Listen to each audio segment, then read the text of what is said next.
So let's go forward with prohibition, okay? It's the claim that a group of people who call themselves government have been given the right to prevent others from putting any given substance into their own bodies, and if others refuse to comply with those terms, that they will be fined or imprisoned.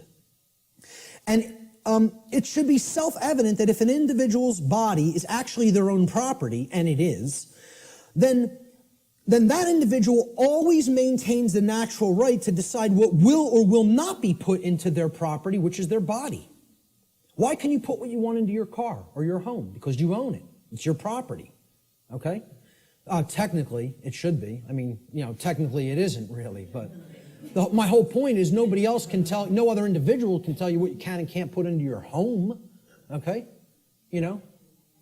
Could I tell you, hey, I don't want you putting that jacket in your car. You're not allowed to put it in there. Well, who am I to tell you you're not allowed to put that in there? It's your property. Okay? So why would we accept that? Not accept that, but we would accept I can't put something in my own body that I deem that I want in it. Okay? Because people can't separate the act of imbibing the substance or putting the substance into the body, okay, from the action that people may subsequently take. And they're two different things. So somebody might go out and want to get smashed tonight and do a bunch of drinking, but if you then go out on the street and start clubbing somebody with the nearest available blunt object, you don't have a right to do that. You had a right to go drinking, okay, any more than you would have a right to go snort some cocaine or bang some heroin into your arm, okay? I don't think those two things are particularly good ideas, but I support your right to do it. But hey, if after you do those things you go and hurt somebody else, you got to be held accountable for the actions you just took. That's what personal responsibility is all about. And these two things need to be delineated from each other. We have to clearly be able to separate the act of the right to put something into my body and me still being personally responsible for what I do with my body. Okay? So, understanding that this is a claim made to tell people that I'm going to make the decision about what you put into your body, we can easily see this claim of this right to command what will or will not be put into the body of another person. What it actually amounts to is a claim of ownership upon the body of another person. If I'm telling you you can't drink orange juice, I'm making a claim, your body belongs to me because I'm going to decide what goes into it or what does not go into it. Okay? So if I say carrots are off limits for your consumption, sir, and they may not be ingested, I've just made a claim that I own your body. Well, what's the claim on the ownership of another person's body called? Slavery. If we're not euphemizing it, and if we're being honest with ourselves, okay? Prohibition is merely the claim of ownership upon another person's body is called slavery. Therefore, prohibition is merely a euphemism for slavery that is backed by violence, regardless of the justifications made by those who claim such practices are, quote, necessary for the common good. That's always the justification. Since no individual anywhere on earth has the right to claim the ownership of another person's body, such behavior can never be delegated to a group and magically termed a right. Therefore, all forms of prohibition are always wrong according to natural law. Doesn't matter what the substance is. Doesn't matter what it is. How destructive it may be to the body or brain. Look, if I want to go under my sink, take some cleaning supplies and make a nice cocktail with some lye and some roach poison and some rat poison, stir it up in a water solution and go glug, glug, glug, glug, glug. That's my right. Want to know why? Because I own my body. I own my consciousness and my body, period, the end. So if I want to do that, that's my right to do so. Okay? Nobody has a right to tell me what I can and cannot put into my body. Yet we accept this because of these justifications that, it's for the common good. Forget what rights are. It's for the common good. We need to accept slavery for the common good. Yeah, it works out like that. So how about licenses and permits? These are claims that a group of people who call themselves government. And again, we're going back and visualizing. Imagine one person trying to make this claim to another person. Nobody would find it legitimate. Nobody would find that one person may make that claim to another person. Yet we think these other people called government have rights that individuals don't have. That's what we think. That's called mind control. Mind control is getting people to accept some people have rights that other people don't have. That's what it is. So go back to that visualization exercise. Can one person make that claim over another and have it be legitimate? Of course not. So if nobody has that right, how could that right be delegated to somebody else? It can't. Licenses and permits, they're claims that a group of people who call themselves government have been given the right, quote unquote, the right to prevent others from exercising specific behaviors, even if such behaviors cause no harm to others or their property, unless those others petition, meaning beg, or pay the government for permission. That's what a permit is. It means permission to be allowed to exercise those behaviors. This amounts to the claim that rights are actually merely privileges that may be granted or revoked by government at any time. Okay? Based upon the people in government's preference, their discretion. All right? Remembering that the definition of a right is any action which does not cause harm to another living being or their property, there is no such thing as the right, quote unquote, to stop another person from exercising a right. If something is a right, meaning it doesn't cause harm, there is no such thing as someone's right to stop you from performing that action. Okay? That would be called coercion, which is a wrong. Okay? So the actual ingestion of, let's say, marijuana, for example, harms no one else. You can put that into your body, sit there perfectly peacefully, and not cause harm to another living being. That's called a right, for the very specific definition that it caused no harm. Okay? I would not have the right to tell another individual, you may not do that action. That would be a wrongdoing. Well, it's the same thing for something when it comes to licenses and permits. You're telling people, hey, if you pay me $50, I'll let you smoke that marijuana without doing violence to you. Unless I change my mind. And then I won't give you a permit. I'll just say, hey, you're not allowed to do that. Even something that is a right, like assembling and speaking. Like what was done in the state of Pennsylvania a few years ago when the G20 visited it in the city of Pittsburgh. Okay? The city telling people, we have revoked the right to assemble and speak and petition for grievances. You don't have the right to come and speak. No protests will be tolerated or we'll hit you with sound and water cannons. And people just laid down and accepted it. The whole city of Pittsburgh. Because, we're going to go and ask them for a permit. And they just said no. Nope.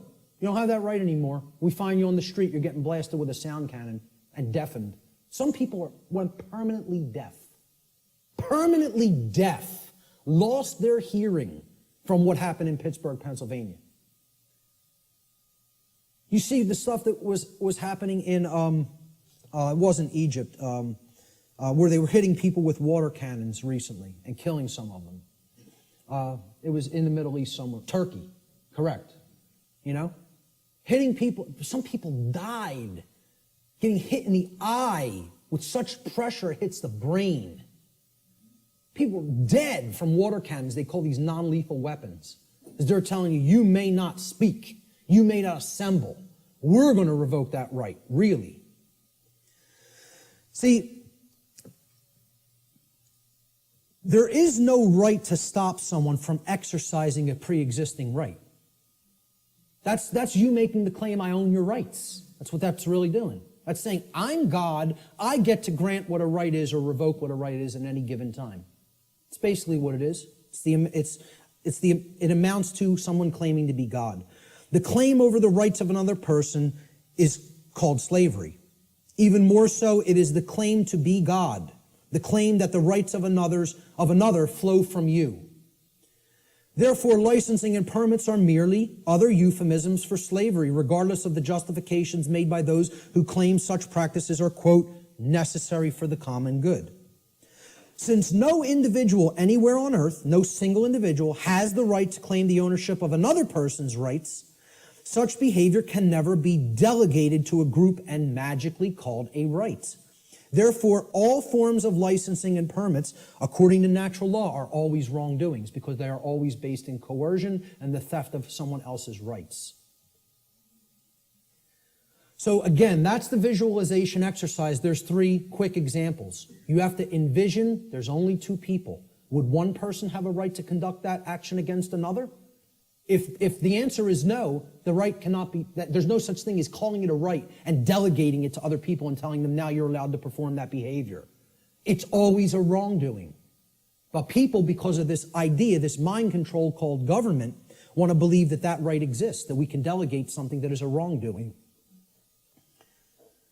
Force versus violence. We need to understand that these concepts are complete opposites of each other. They are not the same. The terms should never be used interchangeably with each other because not only are they not even remotely similar, they're direct, diametrically opposed opposites. Let's look at the difference. They're often spoken about as if they're the same and they're used interchangeably when in fact they are actually diametrically opposed to each other. Force, the definition of force, is the capacity to do work or cause physical change in the physical world. Okay? For any change to be created in the physical world in any capacity, force must be used and applied.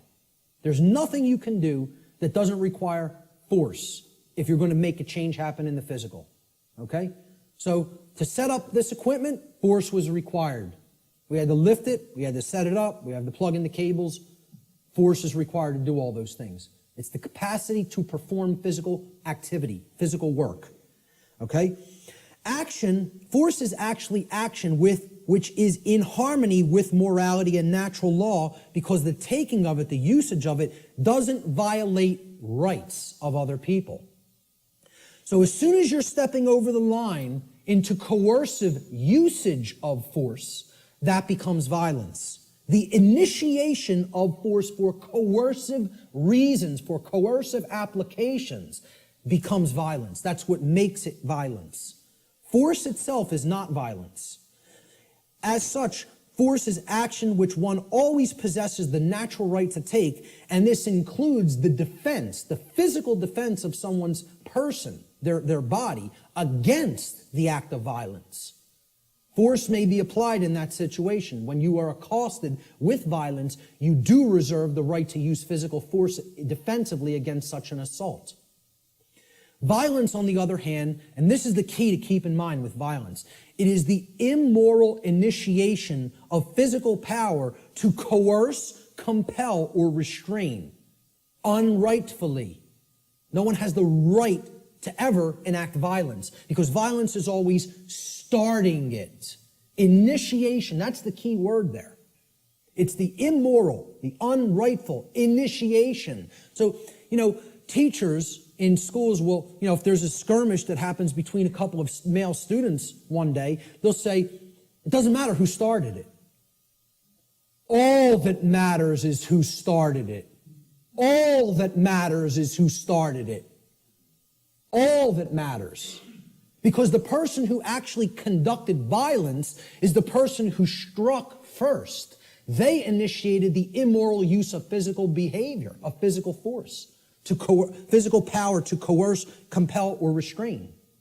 Therefore, when the person beats back that physical assault with force, they have not committed an additional wrongdoing. Okay?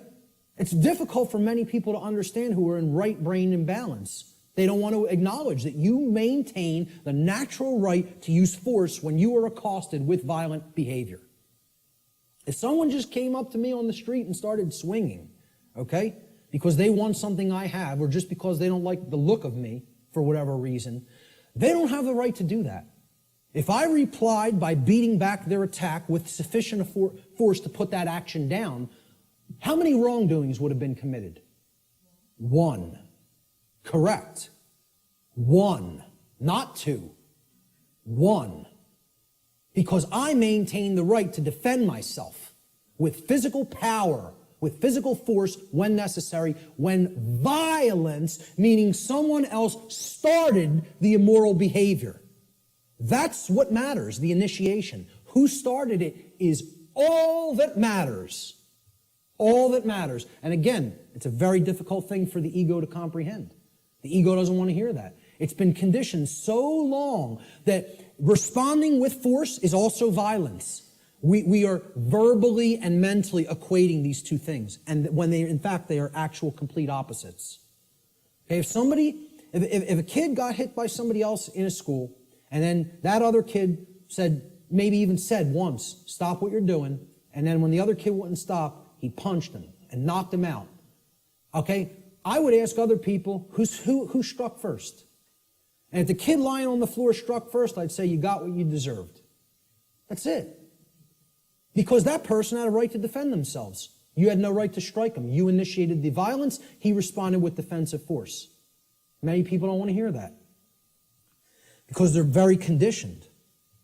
And I'm not saying you have to do that. You also reserve the right not to do that. But the right does exist. Both rights exist. You would have the right to not respond with physical force, but you would have the right to respond with physical force. See, that's a free will decision that the person has the right to choose between those actions. I don't even look at either one of them as the high road. You know? Personally, I think if somebody keeps beating somebody and keeps conducting violence to them, and the other person keeps accepting it and never rebels against it and never uses any force to put it down, I almost look at that as the low road. I'm not a pacifist. Not a pacifist. Okay? I am 100% about nonviolence, meaning don't initiate harm to other people. Don't start it. Don't start none, won't be none. In street lingo. That's how it really is. Okay? But if somebody else starts it, they're asking to be put down with the amount of physical force that is required to put down the act of aggression. Violence is coercive action. See, that's the key. It's always coercion. Saying, you're going to do what I want you to do, or then I'm going to strike. Then I'm going to commit the act of violence. It's coercive. It's action which is always in opposition to morality and natural law for the very reason that it involves the violation of others' rights. That's why it's called violence. It's a violation. The act of violation it resulted in violence. Your rights have been violated. That's why it's called violence. It's the same root word. Violence is action which one never possesses the right to take, ever.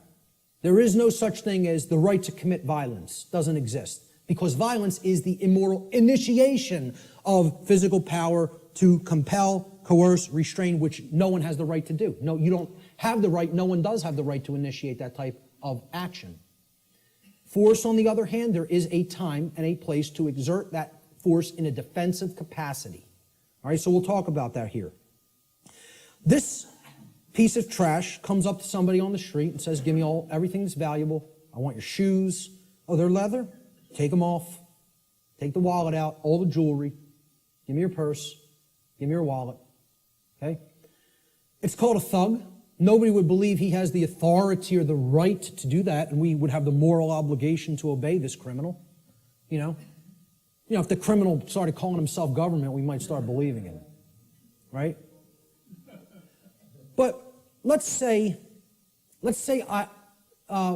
somebody on the street saw what was being done, took out their own 9mm and blew this guy away.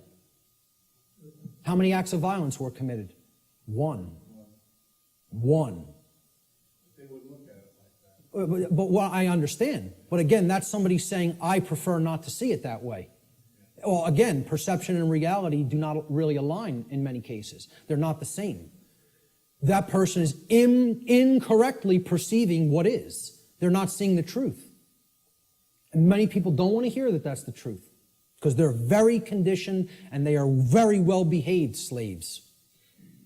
You know, as harsh as that is to say. They don't want to understand that the inherent right to use force against violence exists and is always our right. Always.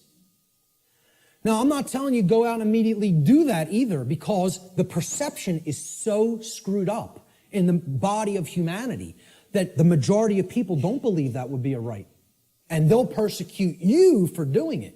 You see, the self-defense principle is continuously being eroded. Human beings possess the natural right to defend themselves from violence with defensive physical force. A person who is accosted by violence possesses the right to stop the person who is conducting the violence from continuing to do harm to them with any amount of force that is necessary to stop the attack or the assault, okay, up to and including deadly force. I would say, if you want to be nice about it, give the person one verbal warning to stop. Say no once. After that, it's on. That's it. And that's really my policy. Okay? That would be my policy on the street with an individual.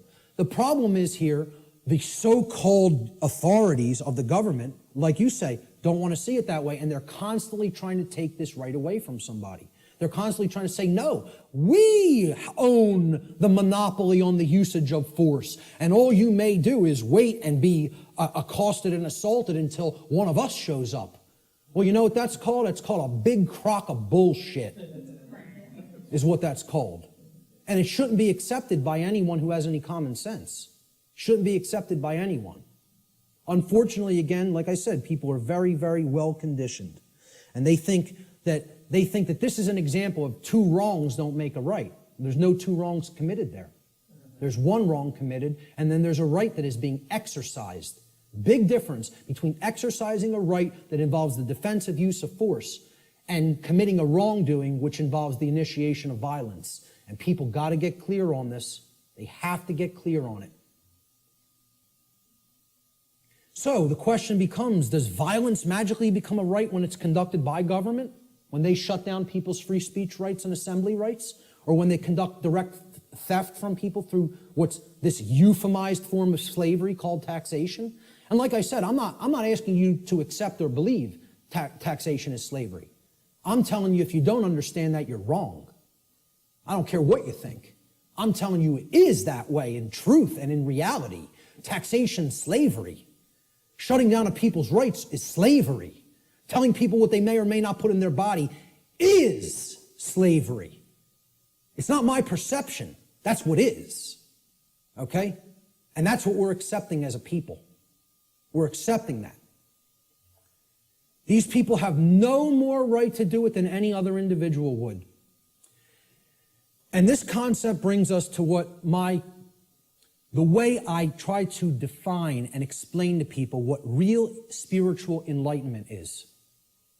Because what the New Age community is telling you that an enlightened being looks like is equally as a big crock of bull of what people who don't understand self-defense, the self-defense principle, believe. Okay? Enlightenment is not what this New Age nonsense community is trying to tell people that it is. All right? It's not about not taking action and sitting under a tree and meditating until you're magically enlightened. Okay? Enlightenment means knowing what's going on around you. Enlightenment means knowing what's going on within you. Enlightenment means truly knowing the true objective difference between right and wrong and living that in your life on a daily basis. Enlightenment means not aggressing upon your fellow human beings, but not agreeing voluntarily to be aggressed upon by them either. Okay? There's two pillars, two dynamics that go hand in hand with real enlightenment. I call this the two pillars of enlightenment. Okay? So here they are. The first pillar is the sacred feminine principle. This has been called the non-aggression principle. All right? It is the simple law of don't engage in violence. Or, quite simply put, don't steal. Don't steal. We talked about that. That's what all spiritual law can be boiled down to. Don't steal from other people. Don't take what isn't yours. Don't take life that isn't yours. Don't take property that isn't yours. Don't take rights that aren't yours.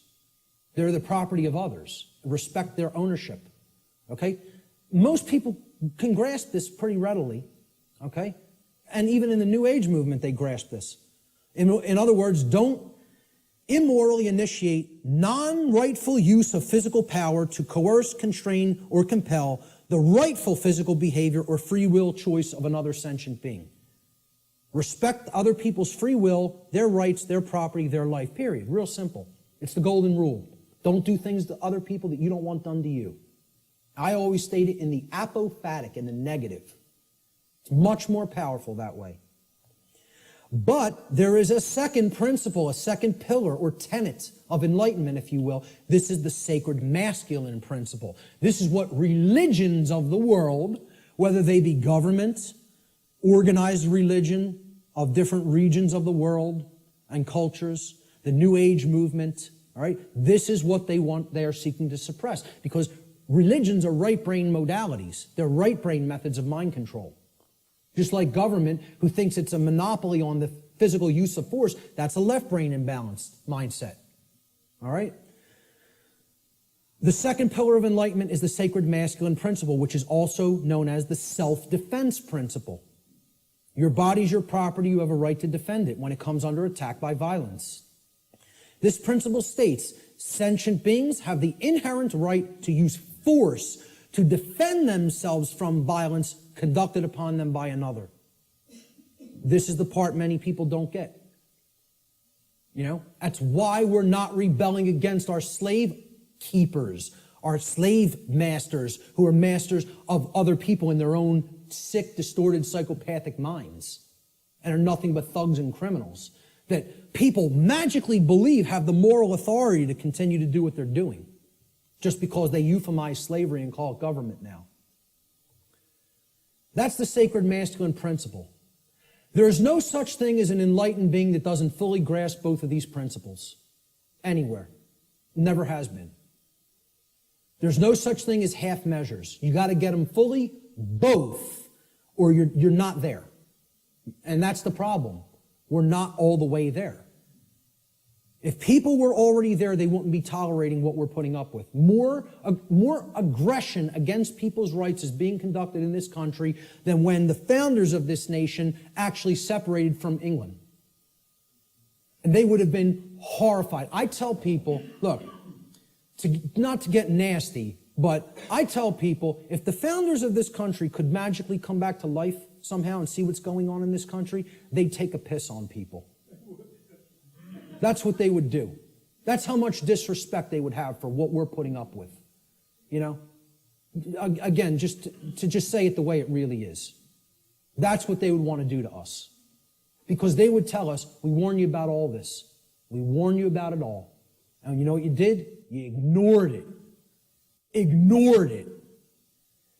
So what did all those people who died in that revolution die for?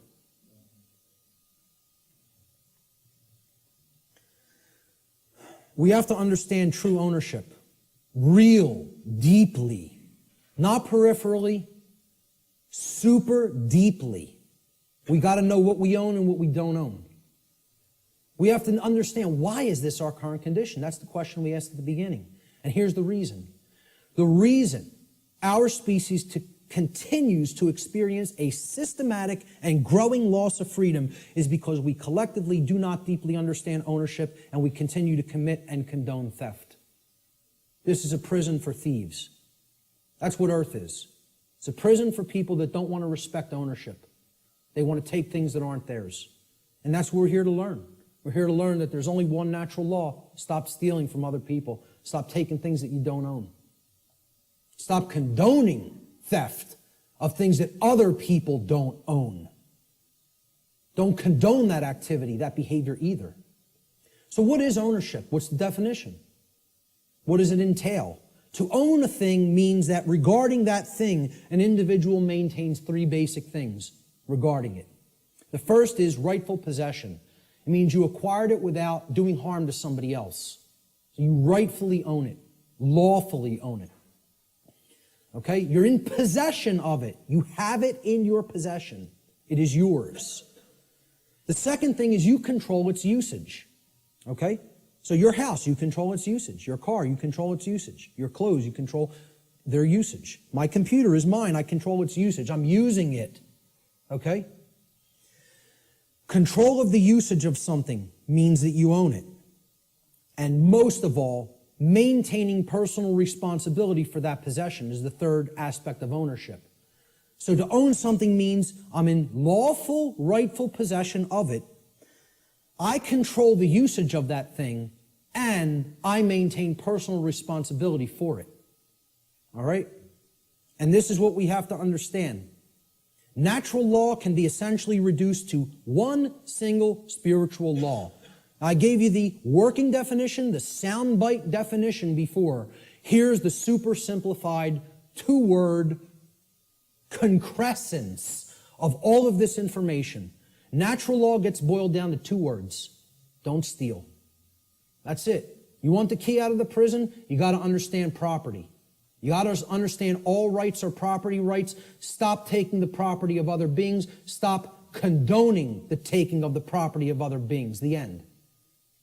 You know, I should just get up here and say, don't steal, the end, everybody go home. Should be that simple.